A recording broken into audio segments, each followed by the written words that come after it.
اعوذ باللہ من الشیطان الرجیم بسم اللہ الرحمن الرحیم یا ایہا الذین آمنوا لا یسخر قوم من قوم عسى ان یکونوا خیرا منہم ولا نساء من نساء عسى ان یکن خیرا منہن صدق اللہ مولانا العظیم وصدق رسولہ النبی الکریم الامین مولا صلی وسلم دائما ابدا علی حبیبک خیر الخلق کلہم۔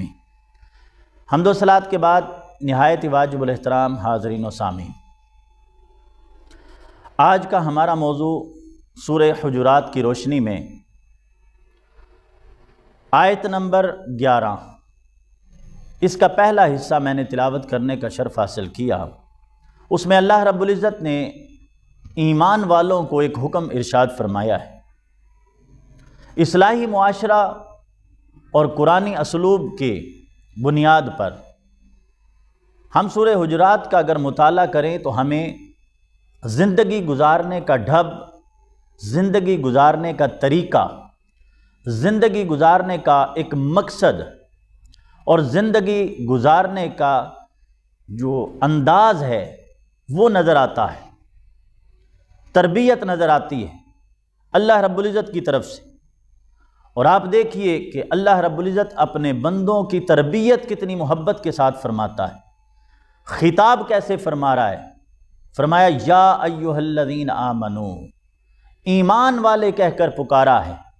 اس سے پتہ یہ چلتا ہے کہ اللہ رب العزت بتانا یہ چاہتے ہیں کہ اے ایمان والو، تمہیں اپنا منصب سمجھنا چاہیے، تمہیں اپنا مقام سمجھنا چاہیے، تاکہ پھر تم اس کے مطابق اپنے آپ کو ڈھالو اور سمجھو کہ تم اللہ اور اس کے رسول کی فرما برداری میں آ چکے ہو، تم ایمان والے ہو۔ تو ایسی باتیں تمہارے اندر نہیں ہونی چاہیے جو معاشرے میں خرابی کا باعث بنتی۔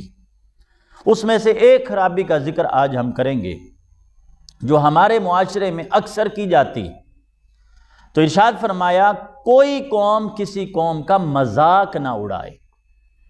تو آج کا ہمارا موضوع ہے لا یسخر، مذاق نہ اڑایا کرو، تمسخر نہ اڑایا کرو۔ ہمارے معاشرے میں ہم دیکھیں تو ہم ایک قوم دوسری قوم، ایک شخص دوسرے شخص کا، ایک برادری دوسری برادری کا، ایک خاتون دوسری خاتون کا مذاق اڑاتی ہے، تضحیک کرتی ہے، اس کی تذلیل کی جاتی ہے۔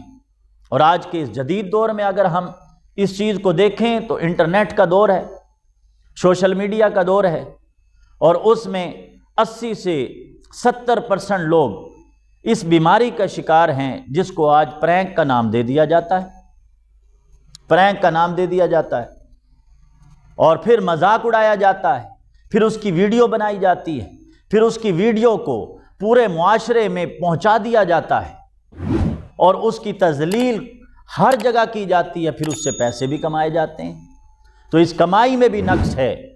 کیونکہ یہ کسی کی تذلیل کر کے حاصل کی جا رہی۔ اب ہم حدیث مصطفیٰ صلی اللہ علیہ وسلم کی روشنی میں دیکھیں تو آقا علیہ السلام نے بھی ارشاد فرمایا بے جا مذاق نہ کیا کرو۔ ائمہ محدثین نے مذاق کی قسمیں بیان فرمائی ہیں، درجے بیان فرمائیں۔ ایک مذاق تو وہ ہے کہ جس میں دوسرے کی تذلیل کی جاتی، جس میں مذاق اڑایا جاتا ہے، جس میں تمسخر اڑایا جاتا ہے، جس میں اگلے کو نیچا دکھایا جاتا ہے، جس میں معاشرے میں اس کو کم تر کیا جاتا ہے، مذاق اڑایا جاتا ہے۔ اور ایک مزاح ہوتا ہے، وہ مذاق نہیں ہوتا، وہ مزاح ہوتا ہے، اور وہ مزاح کی ان شرائط کے ساتھ وہ جائز ہو جاتا ہے۔ وہ کون سی شرائط ہیں؟ کہ کسی کا مذاق نہیں اڑایا جا رہا بلکہ اس کے چہرے پر ہنسی لائی جا رہی، اس کی مسکراہٹ کا باعث بنا جا رہا ہے۔ اگر وہ پریشان ہے تو اس کی دل جوئی کی جا رہی ہے، اس سے ایسی باتیں کی جا رہی ہیں جس سے اس کے دل کا اور غم دور ہو جائے اور اس کے چہرے پر مسکراہٹیں آ جائے۔ ایسا مزاح جائز مزاح میں سے آ جاتا ہے۔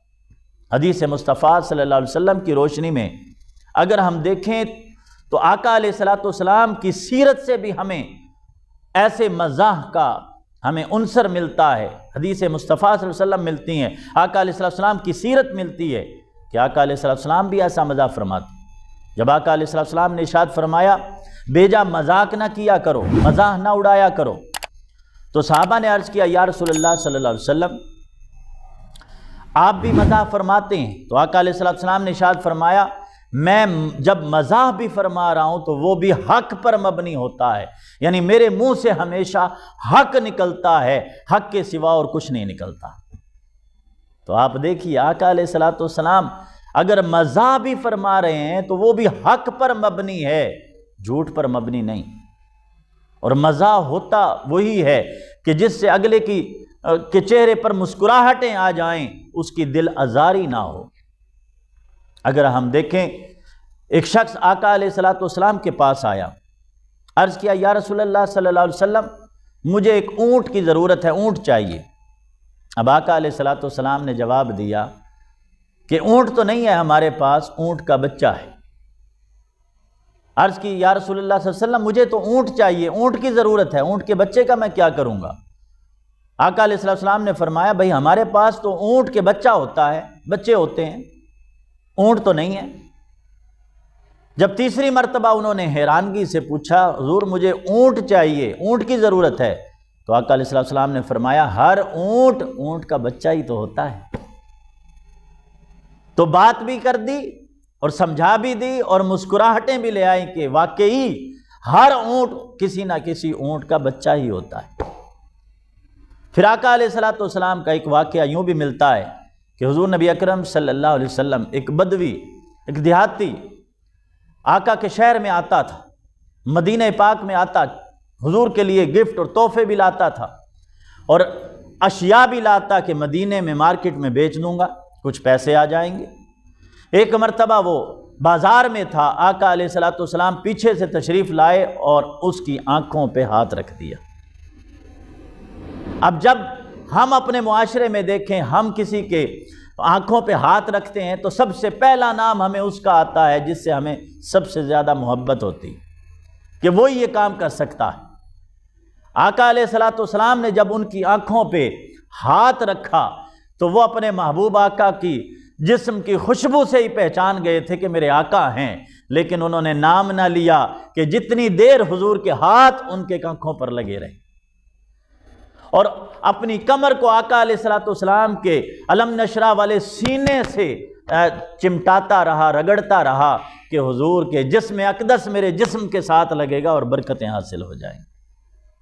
تو آپ دیکھیے کہ آقا علیہ السلام وہاں پر بھی مزاح بھی فرما رہے ہیں اور اگلے کے چہرے پر مسکراہٹیں بھی آ رہی۔ آقا نے فرمایا کون ہے جو اس غلام کو خریدے گا؟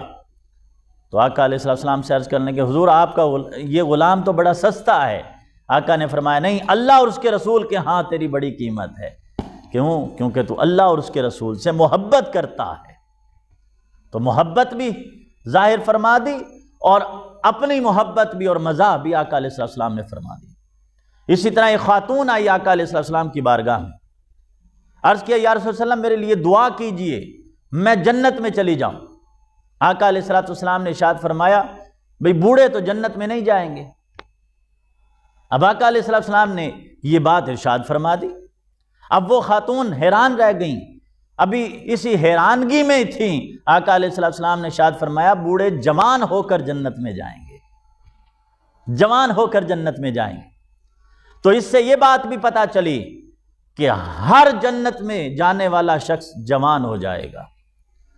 اور اس سے ایک فائدہ اس حدیث پاک سے یہ بھی ملتا ہے کہ آقا علیہ السلام نے ارشاد فرمایا حسنین کریمین تمام جنتی نوجوانوں کے سردار ہوں گے۔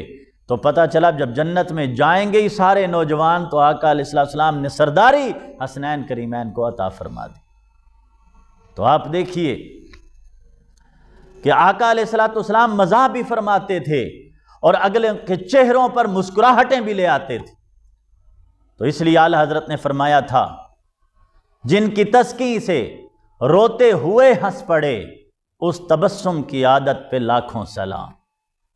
تو پتہ یہ چلا آج کی اس درس قرآن میں ہمیں پیغام یہ ملا ہے کہ ہم کسی کا بیجا مذاق نہ اڑائیں، کسی کی تضحیک نہ کریں، کسی کو اپنے سے کمتر نہ سمجھیں اور اس کا مذاق نہ اڑائیں، مذاق نہ بنائیں، ایسا مذاق جو اس کو پسند نہ ہو، ایسا مذاق جو دلوں کی رنجشیں کا باعث بن جائے، جو دلوں کی قدورتوں کا باعث بن جائے، جو رنج و غم کا باعث بن جائے۔